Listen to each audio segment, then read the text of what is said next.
thoughts from your guys this week after Saturday's game? They've been good. And when you watch the tape, a lot of our problems were with transition defense. I mean, we just not enough communication, sense of urgency, and we just got to be better. And kind of did a film session, let them run the film session, and I had some questions that I wanted answered, and they seemed to think it went well. And on the court, they've responded. Again, I like this team. I think we got a chance, but we got to get more production out of the 5 spot, and then just got to have guys be a little bit more consistent. Mental stuff, finding these guys reports, and that kind of stuff. How do you go about trying to get these guys to buy in? Well, I think they buy in. They just don't pay attention. It's you got to have carryover. In other words, it's important to know who the shooters are, who's a driver. Does he want to drive left? Where does he get most of his buckets? And at times we've been okay. But perfect example, I guess, would be the Drake game. I mean, that kid knew he's a spot-up shooter. He's going to, if he drives it, he's going to drive left, and he had like 7 buckets off left-handed drives. And some of it you can attribute to youth, or JUCO kids, for example. They've never done a scouting report. It usually takes them a little bit of time, but I still like this group in terms of they work, they're coachable. It's just a matter of us finding the right rotations and us finding the right guys at the right time. You mentioned needing more production from the 5 spot, saying that Nathan was going to play a little bit more. He played a little bit on Saturday. Did you see glimpses of anything good from Saturday night? About what I expected. I mean, pretty good on the first moves, the counter moves. He still struggles with that a little bit. The biggest thing with him is he just works so hard. As I talked to each of the kids this week, I wanted them to tell me who's probably improved the most since day one, and his name came up almost with every kid. And it's because of his blind trust, his ability to work every day, and he's got a bright future. But is he the guy that we need to step up and give us production? I'm not sure that's necessarily the case. You got Alex as a senior, you got Anton as a junior, you got Ben Lawson as a junior. So one of those 3 has to step up and be consistent. And they're all more than capable. They've all shown glimpses. Ben's best game probably was against Drake. I think he had a double-double. He does block some shots. Alex has not put together a good one this year, which in our conversations it's mind-boggling to me, because yesterday in practice he was terrific. And my thing with him is quit overanalyzing, quit thinking so much, and have some confidence, believe in yourself. We've had him watch some clips of him against Little Rock before the injury, against Wichita State. He was our go-to guy against Wichita State. I mean, he was the guy that could go get us buckets. And biggest thing within the staff that I've talked about is let's continue to try to get his confidence level up. We need him, and he's more than capable, and we'll see if it works. Speaking of Alex, what does it mean for him to stick with it? Come back and play for this team, be a part of it?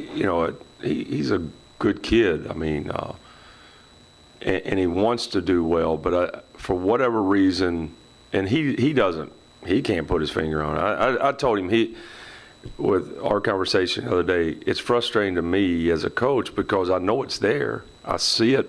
I see glimpses, and my question to him is, how can I help bring it out? How can I get you back where you were? And he just said, keep doing what you're doing, keep trying to give me confidence. And we need him to play, and at times he hasn't played a lot of minutes, but it comes down to trust.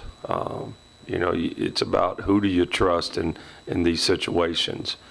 I hope as we go forward, he's a guy that we trust because I know he can do it, and I fully expect him to hopefully turn the corner here for us. Now, Coach, you mentioned that this team is coachable. What are some of the other things you've learned about them through these first couple of games? They've got to do a better job of maintaining focus for the entire time.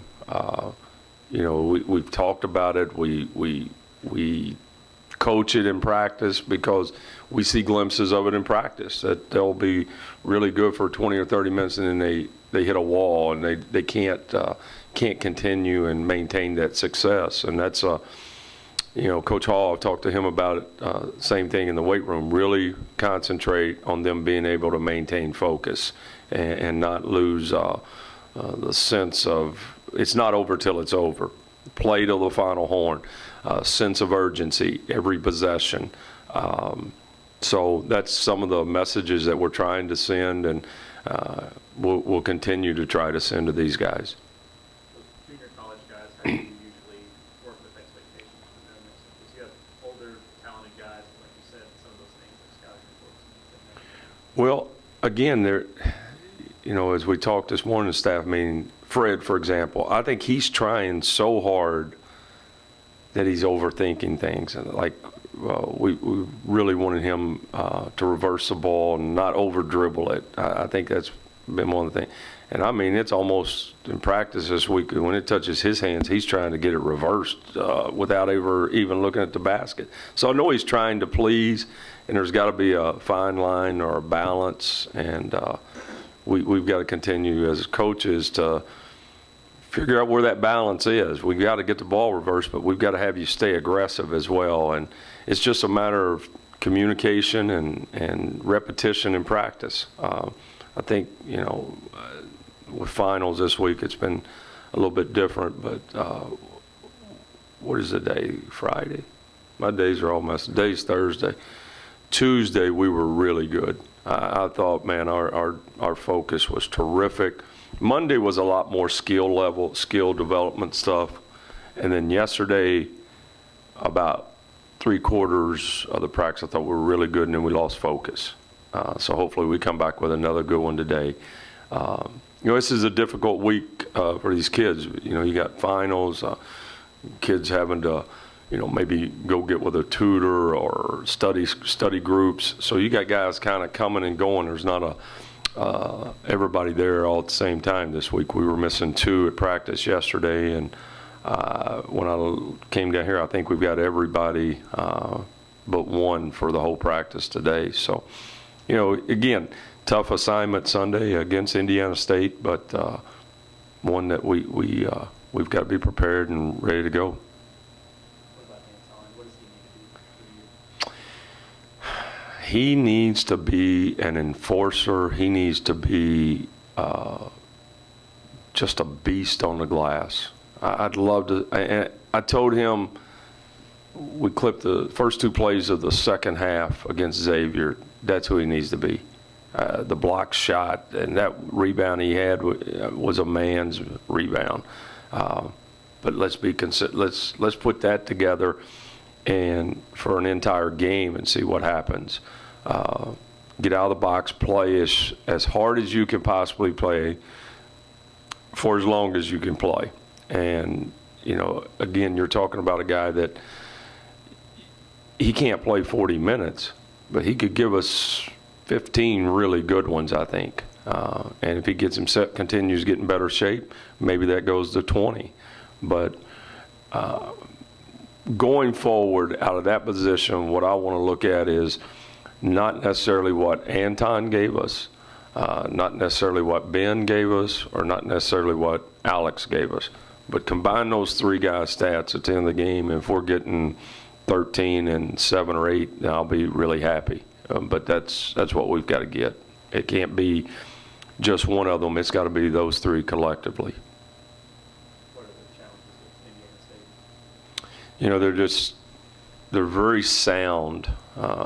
You know, I actually watched it Saturday night when I got home from the Xavier game. Had a difficult time sleeping, so 4 in the morning, I was still watching Xavier and, Butler and Indiana State. And, they really execute on the offensive end. They don't get in a hurry. They're really well coached. So it will be a challenge. We're going to have to guard. We can't be one of those teams that stays focused on the defensive end for 10 or 15 seconds. You may have to guard the entire 30 seconds, and that can be a challenge. Anything else today? That's it. Great. All right.